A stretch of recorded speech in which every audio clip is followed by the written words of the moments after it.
kembali dengan saya, Celoteh Bung Udin. Pada hari ini kita akan membahas perihal Pondok Pesantren Az-Zaitun yang tengah menjadi perbincangan hangat di kalangan masyarakat. Sudah berbulan-bulan rasanya Pondok Pesantren Al-Zaitun menjadi perbincangan. Hingga salah satu ormas yaitu MUI dituntut oleh masyarakat untuk mengeluarkan fatwa kepada Pondok Pesantren Az-Zaitun dan juga Syekh Panji Gumilang. Masya Allah. Sehingga menyikapi pertikaian ini, saya sendiri kemarin beberapa minggu yang lalu sempat melaksanakan aksi tegakkan konstitusi di Majelis Ulama Indonesia, yang dimana saya membela Pondok Pesantren Az-Zaitun jangan sampai Pondok Pesantren dibubarkan, apalagi diambil alih dengan dalih dibina. Nah, ini kan bahaya. Insya Allah. Kemudian yang menarik, ketika saya mencoba mendalami daripada pernyataan-pernyataan Syekh Panji Gumilang, pernyataan ini sebenarnya sudah ada di masa lampau. Hanya saja kita warga Indonesia ini kurang literasi. Kurang literasi sehingga kita mudah menuduhkan sesat kepada orang lain. Kan gitu. Nah, untuk dari itu, mari kita bahas satu-satu. Pada video ini kita akan bahas yang pertama itu, Indonesia adalah negara hukum. Sebagaimana pasal 1 ayat 3 Undang-Undang Dasar Republik Indonesia 1945 menyatakan negara Indonesia adalah negara hukum. Jelas di sini. Nah, ketika negara Indonesia menjadi negara hukum, lalu apa sumber hukum yang diakui oleh negara?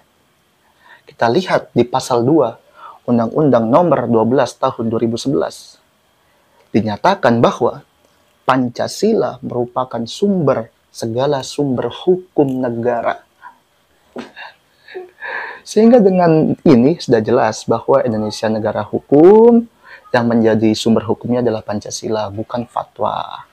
Sehingga saya juga mempunyai pandangan ini, dan saya juga menduga-duga, jangan-jangan ormas-ormas Islam atau masyarakat yang lain ini yang menunggu fatwa-fatwa daripada ormas Islam untuk mengeluarkan fatwa kepada saudaranya itu, jangan-jangan mereka ingin membenturkan nih antara Islam dan negara. Jangan-jangan loh ya, ketika Pancasila menjadi sumber daripada segala hukum, yang menjadi dasar hukum Indonesia itu apa? Nah, ini dapat kita lihat kembali, yaitu pasal 3 ayat 1 Undang-Undang Nomor 12 Tahun 2011 menyatakan Undang-Undang Dasar Negara Republik Indonesia tahun 1945 merupakan hukum dasar dalam peraturan perundang-undangan. Nah, jelas jadinya ya, teman-teman semua. Jika dapat disimpulkan begini, Indonesia negara hukum. Sumber dari segala hukum ialah Pancasila. Nah, hukum dasar daripada negara Indonesia ialah Undang-Undang Dasar. Nah, begitu. Sehingga jika ada produk-produk hukum setelahnya tidak boleh bertentangan dengan Pancasila, apalagi hukum dasar, yaitu Undang-Undang Dasar, nggak boleh. Dan selanjutnya, saya juga bertanya ini, fatwa MUI ini di mana letak hukumnya? Ayolah kita lihat hierarki perundang-undangan pasal 7 ayat 1 Undang-Undang Nomor 12 Tahun 2011. Dalam pasal ini jelas dinyatakan bahwa hukum yang pertama itu ialah Undang-Undang Dasar. Yang kedua, TAP MPR. Yang ketiga, Undang-Undang atau Perpu, Peraturan Pemerintah Pengganti Undang-Undang. Nah, yang keempat ialah PP, Peraturan Pemerintah. Selanjutnya, Perpres, Peraturan Presiden. Selanjutnya lagi, di bawahnya itu Perda, Peraturan Daerah Provinsi, dan juga Perkap, Peraturan Daerah Kabupaten. Fatwa MUI di mana? Saya tanya ini sekarang. Nggak pernah ada kok fatwa MUI. Ini hierarki perundang-undangan loh ya, nggak menyebutkan ada fatwa MUI di dalamnya. Jadi warga negara ini jangan nunggu-nunggu fatwa, jangan.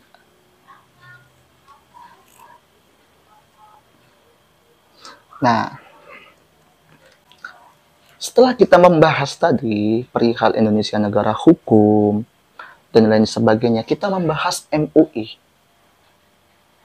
Majelis Ulama Indonesia, pada dasarnya sama dengan organisasi masyarakat yang lainnya. Nggak ada bedanya mereka. Loh, saya punya dasar. Bukan saya berbicara atas kemauan saya sendiri atau ingin memberikan sarah dan lain sebagainya. Tidak, saya punya dasar kok. Yang pertama ialah pasal 1 ayat 1 dari PO, Peraturan Organisasi MUI, hasil Munas 2015. Jelas di sini. Organisasi ini bernama Majelis Ulama Indonesia, disingkat MUI. Organisasi, bukan lembaga pemerintah. Nah, selanjutnya, jika ada pernyataan, oh enggak, itu salah. Walaupun kita ormas, tapi kita mitra pemerintah. Loh, iya benar, mitra. Semua juga ormas juga mitra pemerintah. Parpol juga mitra pemerintah. Jangan menganggap dirinya sendiri dong mitra pemerintah. Semuanya mitra pemerintah. Andaikan loh ya, andaikan jika ada gejolak PKI kembali, maka Ormas Pemuda Pancasila itu pun mitra pemerintah. Andaikan ya. Kita lihat dalam Perpres, Peraturan Presiden nomor 151 tahun 2014. Dalam Perpres itu memang benar Majelis Ulama Indonesia itu adalah mitra pemerintah. Dalam apa tapi? Dalam penyelenggaraan program pembangunan pengembangan kehidupan yang Islami. Baca dulu perpresnya. Ya. Pengembangan program kehidupan yang Islami, bukan pengembangan produk hukum. Gitu loh. Jadi MUI ini sebagai mitra dalam penyelenggara program kehidupan yang Islami. Bukan dalam mitra sebagai pengembangan pembuat produk hukum, bukan. Perpres itu yang menyatakan kok. Sehingga jika dalam hal ini kami mencobalah, artinya itu mencari garis tengah, garis persinggungan, di mana agar kita menyamakan persepsi. Jika memang MUI mitra pemerintah dan diminta untuk mengeluarkan fatwa sebagai rujukan, kita terima. Oke? Kita terima hal itu karena apa? Ya sudah, memang dia diminta oleh pemerintah toh. Nah, yang kedua, jangan sampai ini ada ormas-ormas Islam mencoba menggerakkan masanya untuk menghakimi seseorang atas fatwa MUI. Masalahnya kan kadang-kadang gini teman-teman semua. MUI mengeluarkan fatwa, tapi MUI tidak bertanggung jawab ke bawahnya. Sehingga udah banyak ini kasus-kasus intoleransi. Ahmadiyah, Gavatar, berapa banyak saudara-saudara kita yang harus diusir dari rumahnya, kehilangan harta bendanya. Akibat apa? Akibat adanya fatwa MUI yang dijadikan sebagai hukum oleh masyarakat ormas Islam yang lain, kan gitu. Nah, jadi dari sini jelas ya teman-teman semua, bahwa pertama, Indonesia negara hukum. Nah, yang kedua, sumber daripada segala hukum ialah Pancasila. Yang ketiga, hukum dasar daripada Indonesia ialah Undang-Undang Dasar Negara Republik Indonesia 1945. Yang keempat, fatwa tidak pernah masuk dalam hierarki perundang-undangan. Yang kelima, MUI adalah organisasi masyarakat. Yang keenam, sekalipun MUI mempunyai legalitas atau legitimasi sebagai mitra pemerintah dalam Perpres menyatakan bahwa MUI sebagai penyelenggara kehidupan Islami, bukan penyelenggara produk hukum atau penyelenggara mitra pemerintah dalam pembuatan produk hukum, bukan. Sehingga dari sini kita jelas, jika kita warga negara Indonesia, taati hukum dan biarkan hukum berjalan. Oke? Sekian dari saya. Tunggu lagi di Celoteh Bung Udin. Yuk.